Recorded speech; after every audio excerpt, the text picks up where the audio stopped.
పిసినారి దెయ్యం. కృష్ణాపురంలో ఒక పిసినారి దెయ్యం కథ చాలా ప్రాచుర్యం పొందింది. ఆ ఊరి చివరిలో ఒక పాడుపడ్డ బంగ్లా ఉండేది. ఆ బంగ్లాలో ఒక పిసినారి దెయ్యం నివసిస్తూ ఉండేది. ఆ దారిలో ఎవరు వెళ్ళినా వచ్చినా ఆ దెయ్యం అస్సలు వదిలిపెట్టేది కాదు. ఆ పిసినారి దెయ్యం మనిషిగా ఉన్నప్పుడు చాలా పేదరికంలో బ్రతికింది. అందుకని చనిపోయిన తర్వాత ఈ పెద్ద బంగ్లాలో వచ్చి దెయ్యంలాగా మారిపోయింది. ఇటువైపుగా వచ్చి వెళ్ళే వారి దగ్గర డబ్బులు నగలు తీసుకొని వారిని బాగా భయపెట్టి పంపిస్తుంది. కానీ తీసుకున్న డబ్బు నగలు మాత్రం అస్సలు ఖర్చు పెట్టదు. ఒక్క రూపాయి కూడా ఖర్చు చేయకుండా పిసినారి దెయ్యంలాగా ఉంటుంది. ఒకరోజు సీత మరియు గీత అనే ఇద్దరు స్నేహితులు స్కూల్ నుంచి ఇంటికి వెళ్తూ ఉండగా బాగా ఆలస్యం అయిపోతుంది. గీత, ఇవాళ స్కూల్లో ఎగ్జామ్ ఉండడం వల్ల బాగా ఆలస్యం అయిపోయింది కదా, ఇప్పుడు మరి ఇంటికి ఎలా వెళ్తాం? అవును సీత, ఇప్పుడు మనం త్వరగా ఇంటికి చేరుకోవాలంటే తప్పనిసరిగా ఆ దెయ్యం ఉన్న బంగ్లా నుంచే వెళ్ళాలి. చేసేది ఏమీ లేదు గీత, జై హనుమాన్ అనుకుంటూ త్వరగా వెళ్ళిపోవడమే. పిల్లలిద్దరూ పరుగున అటు నుంచి వెళ్ళడం మొదలుపెట్టారు. పిల్లలు అటుగా వెళ్ళడం ఆ పిసినారి దెయ్యం గమనిస్తుంది. కానీ వారిని ఏమీ చేయదు. బయటకు వచ్చి వారిని చూసి మళ్ళీ లోపలికి వెళ్ళిపోతుంది.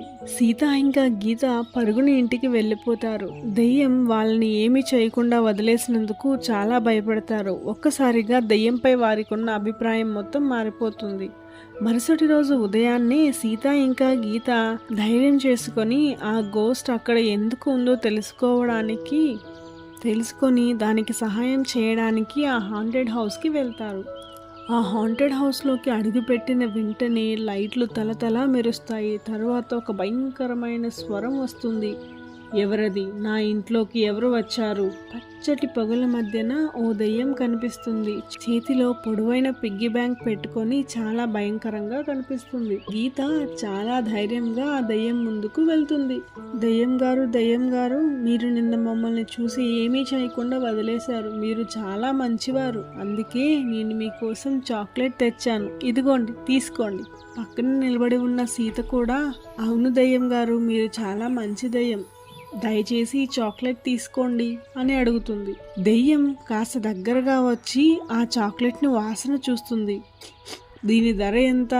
ధర ఏమీ లేదు, ఇది మేము నీకోసమే తీసుకొని వచ్చాము. కావాలంటే నువ్వు మాకు ఒక మంచి కథ చెప్పు. దెయ్యం ఒక్కసారిగా షాక్ అయింది. ఇన్ని సంవత్సరాలుగా నా కోసం ఎవ్వరూ ఏమీ తీసుకురాలేదు. మీరు నా కోసం చాక్లెట్ తెచ్చారు, అది కూడా ఫ్రీగా. ఆ దెయ్యం తన చిన్నప్పటి నుంచి ఎప్పుడూ చాక్లెట్ తినలేదు. తనకి ఎవ్వరూ కొనివ్వలేదు కూడాను. మొదటిసారి చాక్లెట్ను తన కోసం తీసుకుని వచ్చిన ఆ పిల్లల్ని చూసి దెయ్యం చాలా సంతోషిస్తుంది. సరే, ఒక కథ చెబుతాను అని చెప్తుంది. అది ఆ దెయ్యం కథే చెప్తుంది.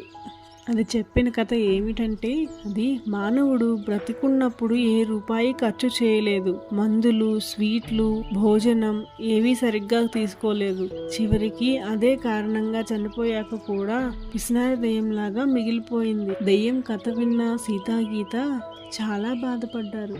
అప్పటి నుంచి ప్రతి ఆదివారం ఇద్దరు ఆ దెయ్యానికి చాక్లెట్లు తీసుకుని వెళ్ళేవారు. చాక్లెట్లు తింటూ ఆ దెయ్యం మరెన్నో కథలు చెప్పేది. సీతాగీతల కోసం ఆ దెయ్యం ఎన్నో బహుమతులు కూడా ఇచ్చేది. సీతాగీతలు జరిగిందంతా వాళ్ళ ఫ్రెండ్స్కి చెప్తే ఎవ్వరూ నమ్మలేదు. సీతాగీతలు చాలా బాధపడుతూ జరిగిందంతా ఆ పిసినారి దెయ్యానికి చెప్తారు. పిల్లలు బాధపడకూడదని ఆ పిసినారి దెయ్యం వాళ్ళని ఒక పార్టీకి ఇన్వైట్ చేస్తుంది. మెల్లగా హాంటెడ్ హౌస్ కూడా ఒక అందమైన భవనం లాగా మారిపోతుంది. సీత ఇంకా గీతలు ఆ పార్టీలో చాలా ఆనందంగా గడుపుతారు. ఇప్పుడు ఆ దెయ్యం పిసినారిది కాదు, అందరితో తన ఆనందాన్ని పంచుకుంటూ ఉండే ఒక మిత్ర దెయ్యంలాగా మారిపోయింది. పిసినారి దెయ్యం ఐస్ క్రీమ్ షాప్. చూస్తూ ఉండగానే వేసవి ప్రారంభమైపోయింది. సీత ఇంకా గీత ఊరి చివర ఉన్న అడవిలో వెళ్తూ ఉండగా ఒక పాతబడ్డ ఐస్ క్రీమ్ షాపు కనిపిస్తుంది. ఆ ఐస్ క్రీమ్ షాప్ పైన పెద్ద పెద్ద అక్షరాలతో ఇలా రాసి ఉంటుంది: భయానక ఐస్ క్రీమ్ షాప్, పంచేది లేదు, ఫ్రీగా రాదు. సీత ఇంకా గీత కాస్త నెమ్మదిగా కుతూహలంతో కాలింగ్ బెల్ కొట్టారు. అప్పుడు ఒక పురాతన పిసినారి దెయ్యం తలుపు తెరుస్తుంది. ఎవరది? మీకు ఏం కావాలి? అది ఐస్ క్రీమ్. ఓ అలాగా, సరే సరే, మీ దగ్గర డబ్బులున్నాయా? లేకపోతే ఇప్పుడే వెళ్ళిపోండి అని గట్టిగా అరుస్తుంది. అవునా, కానీ మా దగ్గర డబ్బులు లేవు. కానీ మా దగ్గర ఒక మంచి ఐడియా ఉంది. మీ షాప్కి వచ్చే జనం చాలా పెరిగిపోతారు. అవునా, ఏంటది? మా దగ్గర ఒక కొత్త ఐస్ క్రీమ్ ఫ్లేవర్ ఉంది. ఆ ఐస్ క్రీమ్ ఫ్లేవర్ని వాడారంటే ఈ షాప్కి వచ్చే జనం సంఖ్య ఎంతో పెరిగిపోతుంది. అది ఒక కొత్త డబుల్ చాక్లెట్ మ్యాంగో ట్రెజర్. ఏంటి, నిజంగానా? సరే, అది చూద్దాం. కానీ దెయ్యం గారు, ఒక్క షరతు, మాకు ప్రతిరోజు ఒక కోన్ ఐస్ క్రీమ్ ఫ్రీగా ఇవ్వాలి. జనం వచ్చినప్పుడు అలాగే చూద్దాంలే. సీత ఇంకా గీత ఆ కొత్త ఐస్ క్రీమ్ను చాలా మంచి రుచికరంగా చేస్తారు. అప్పటి నుంచి సీత, గీత మరియు పిసినారి దెయ్యాలు ఆ షాప్ను నడిపిస్తారు.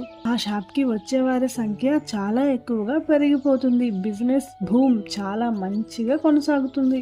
ఒకరోజు షాప్ పక్కనే ఒక పెద్ద వృద్ధుడు బట్టలు చిరిగిపోయి ఎముకలు బయటపడేలా ఉన్నాడు. ఆయన 5 రోజుల నుంచి అన్నం తినలేదట. అతన్ని చూసిన పిసినారి దెయ్యం కోపంగా, ఓయ్, డబ్బు లేకపోతే ఇక్కడ నుంచి వెళ్ళిపో అంటుంది.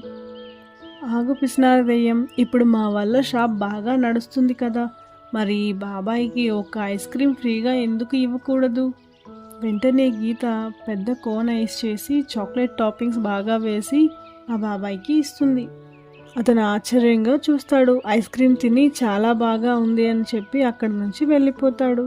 ఆ రోజు నుంచి ప్రతి సాయంత్రం ఆ ఐస్ క్రీమ్ షాప్ నుంచి ఒక ఫ్రీ ఐస్ క్రీమ్ ఎవరో ఒక పేదవారికి ఇస్తూ ఉంటారు.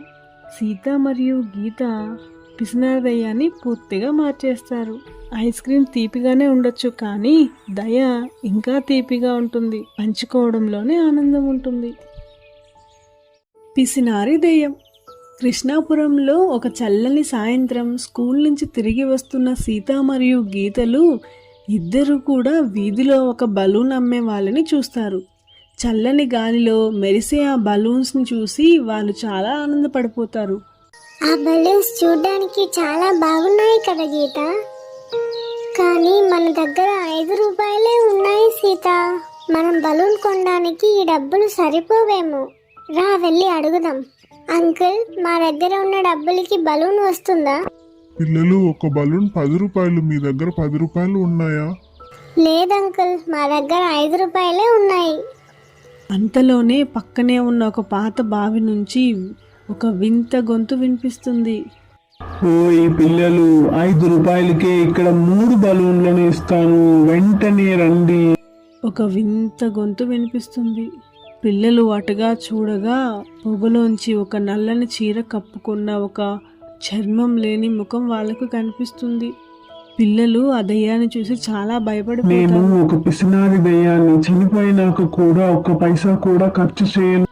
అప్పుడు పిల్లలు, నువ్వు రూపాయి కూడా ఖర్చు పెట్టకపోతే మరి నువ్వు బలూన్లు అమ్ముతావా? అమ్మి డబ్బులు ఏం చేస్తావు? అవును, నేను డబ్బులకే అమ్ముతాను. అమ్మి నా డబ్బులు నేను పోగు చేసుకుంటాను. పిల్లలు, ఇప్పుడే చెప్తున్నాను, నేను డబ్బు లేకుండా 1 బలూన్ కూడా ఇవ్వను. సీత దయ్యాన్ని చూసి, సరే దెయ్యం, అయితే మనమిద్దరం ఒక డీల్ చేసుకుందాం. మా దగ్గర 5 రూపాయలు ఉన్నాయి. నేను మీకు 5 రూపాయలు ఇస్తాను. మీరు నాకు బలూన్ ఇవ్వాలి. కానీ అంతకంటే ముందుగా నువ్వు మాతో ఆట ఆడుకోవాలి అని చెప్తుంది. ఆ దయ్యానికి ఏమీ అర్థం కాదు. నేను ఆట ఆడాలా? ఎందుకని? సరే, ఏదో ఒకటి, నువ్వు నాకు 5 రూపాయలు ఇస్తావా? అలాగైతే సరే, ఆడుతాను అని చెప్తుంది. అంతలోనే పక్క నుంచి ఒక పెద్ద అరుపు వినిపిస్తుంది. వాళ్ళు పరిగెడుతూ వెళ్ళగా ఒక తెల్లని చిన్ని ర్యాబిట్ గాయపడి అక్కడ పడి ఉంటుంది. సీతాగీతలు దానికి కట్టడానికి ప్రయత్నిస్తూ ఉంటారు. అంతలోనే ఆ పిసినారి దయ్యం తన చీర కొంగుని కొద్దిగా చించి కట్టడానికి సాయం చేస్తుంది. దయ్యంలోని మంచితనాన్ని చూసి సీతాగీత చాలా సంతోషిస్తారు. పిసినారి దయ్యం, నువ్వు దయ్యానివే, కానీ నీ మనసు చాలా మంచిది. దయ్యం చిన్నగా నవ్వుతుంది. కుందేలు మెల్లగా కోలుకొని అక్కడి నుంచి వెళ్ళిపోతుంది. తర్వాత ఆ పిల్లలకు బలూన్ ఇచ్చి వాటితో పాటుగా ఆడుకుంటుంది. ఆ పిసినారి దయ్యం పిల్లలతో బాగా ఆడుకొని వాళ్ళకి బలూన్స్ ఇచ్చి ఇంటికి పంపుతుంది.